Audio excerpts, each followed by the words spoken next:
अस्सलामुअलैकुम, आप देख रही हैं डॉन न्यूज। मैं हूं शुमाइला अरशद। हेडलाइंस आपने देखी। तहरीक इंसाफ ने लॉन्ग मार्च से मुतालिक सुप्रीम कोर्ट में दरखास्त दायर कर दी है। दरखास्त में विफाकी और पंजाब हुकूमत को एहतजाज के लिए इजाजत का हुक्म देने की इस्तदा की गई है। एहतजाज के दौरान किसी कारकुन को गिरफ्तार न किया जाए, ये भी इस्तदा की गई है। इस पर बात करेंगे डॉन न्यूज के नुमाइंदे हसीब भट्टी से। हसीब, बताइएगा मजीद क्या कहा गया है इस दरखास्त में?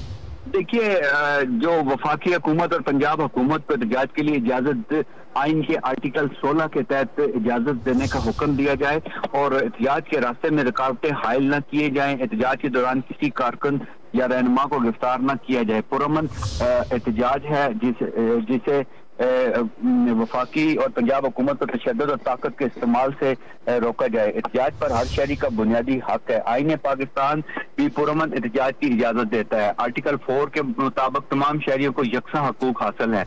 तहरीक इंसाफ के एहतजाज के दौरान बड़े पैमाने पर गिरफ्तारियां एहतजाज रोकने के लिए की गई थी।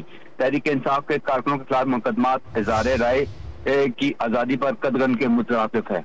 जी हसीब भट्टी, आपका बहुत शुक्रिया।